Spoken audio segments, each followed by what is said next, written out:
ராயபுரம் சூரியநாராயண செட்டி தெரு அங்கே பார்த்தீங்கன்னா சாலையை வந்து பைப் லைன் போடுறதுக்காகவும் குடிநீர் பைப் லைனுக்காகவும் ட்ரைனேஜ் பைப் லைனுக்காகவும் வந்து பார்த்தீங்கன்னா சாலையை நோண்டிட்டு இது வரைக்குமே வந்து அந்த சாலையை சரி செய்யப்படவே இல்லை. கான்ட்ராக்டுக்காரர்கிட்ட போய் கேட்டால் அவங்க என்ன சொல்கிறாங்கன்னா, நாங்கள் வந்து எங்களுக்கு இன்ஸ்ட்ரக்ஷன் இருந்தால் மட்டும்தான் நாங்கள் போட முடியும்னு அவங்க சொல்கிறாங்க.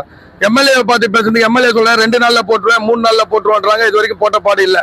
ஆனால் இந்த இடத்துல வந்து பார்த்தீங்கன்னா வியாபாரிகள் வியாபாரம் செய்ய முடியல. இங்கே இருக்கக்கூடிய அத்தனை கடைக்குள்ளேயும் பயங்கரமான தூசு, வாகனங்கள் ஓட்ட முடியல. அதாவது எப்படின்னா ஒரு பெரிய புழுதி மண்டலமா இருக்கு ராயபுரமே.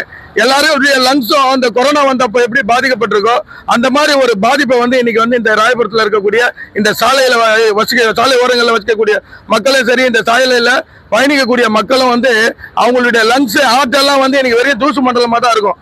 எல்லாருக்குமே வந்து பெரிய வியாதி இன்னைக்கு தெரியாது. ஒரு வருஷம் பொறுத்து பார்த்தீங்கன்னா அவங்களுக்கு எல்லாருக்குமே கடுமையான வியாதி வரக்கூடிய ஒரு நிலை இருக்கு. இதுக்கெல்லாம் காரணம் வந்து பார்த்தீங்கன்னா இன்னைக்கு பைப் லைன் போடுறோம்னு சொல்லிட்டு போட்டாங்க. ஆனா எவ்வளவு தூரத்துக்கு பைப் லைன் போட்டாங்களோ அவ்வளவு தூரத்துக்கு என்ன பண்ணிருக்கலாம், சிமெண்ட் சாலையை அமைச்சிட்டு அதுக்கப்புறம் வேணா தார் சாலை போட்டிருக்கலாம். ஆனா அதை பத்தி கவலைப்படவே இல்லை. சென்னை மாநகராட்சி கவலையே படாம இன்னைக்கு வந்து இந்த மாதிரி ஒரு பெரிய புழுதி மண்டலத்தை காசிமேட்ல உருவாக்கிட்டாங்க. ராயபுரத்துல இருந்து பாத்தீங்கன்னா நம்ம காசிமேட்டு சிக்னல் வரைக்கும், அதை தாண்டி கூட சுடுகாடு வரைக்கும் பாத்தீங்கன்னா பயங்கரமான புழுதி மண்டலம். ரோட்ல நடக்க முடியல, கண்ணு எரிச்சல். அதே போல என்னன்னா மூச்சு விட முடியல, மூச்சு திணறல், எல்லாருக்குமே சளி ஜுரம் அப்படி போன்ற பல வியாதிகள் வந்து இன்னைக்கு அவசரப்படக்கூடிய ஒரு நிலை இருக்கு.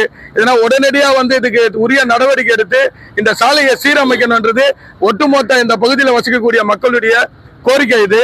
அதனால வந்து போக்குவரத்து நெரிசலை வந்து தவிர்க்கிறதுனாலும் சாலையை சீர் செய்யப்படணும். இங்க இருக்கக்கூடிய மக்களுடைய சுகாதாரத்தை கருத்தில் கொண்டு வந்து இந்த சாலையை வந்து சீரமைக்கப்படணும்ன்றது எங்களுடைய கோரிக்கை.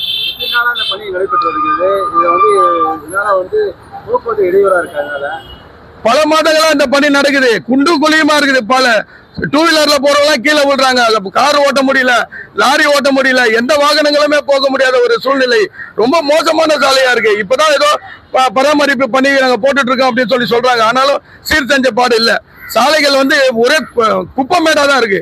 ஒரே மண்ணு புழுதியா தான் இருக்குது தவிர இங்க போக்குவரத்து வந்து பயங்கர நெரிசல். காரணம் என்னன்னா இதுதான், போக்குவரத்து நெரிசல். வாகன ஓட்டிகள்லாம் வந்து இன்னைக்கு ஹெல்மெட் போடுறாங்க. ஹெல்மெட்டுடைய கண்ணாடி மூடக்கூடிய கண்ணாடியில பாத்தீங்கன்னா வெறும் தூசா தான் இருக்குது. கண்ணை திறந்துன்னு வண்டி ஓட்ட முடியல. அந்த அளவுக்கு வந்து பெரிய தூசு மண்டலத்தை வந்து இந்த பகுதியில வந்து ஏற்படுத்திட்டாங்க. உடனடியாக அரசு வந்து இது உரிய நடவடிக்கை எடுக்கணும். சென்னை மாநகராட்சி உரிய நடவடிக்கை எடுத்து இந்த சாலையை வந்து சீரமைக்கணும்னு கேட்டுக்கிறோம்.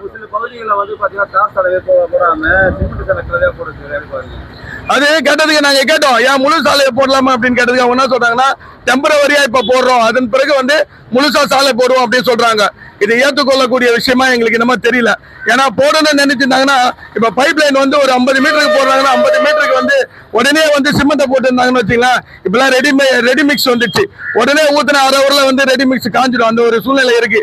ஆனா கான்ட்ராக்டுக்காரங்களும் சரி, அரசாங்கமும் சரி, இதை பத்தி கவலையே படாம இன்னைக்கு வந்து மக்களை வந்து அவதிப்படக்கூடிய ஒரு சூழ்நிலைக்கு உருவாக்கி இருக்காங்க.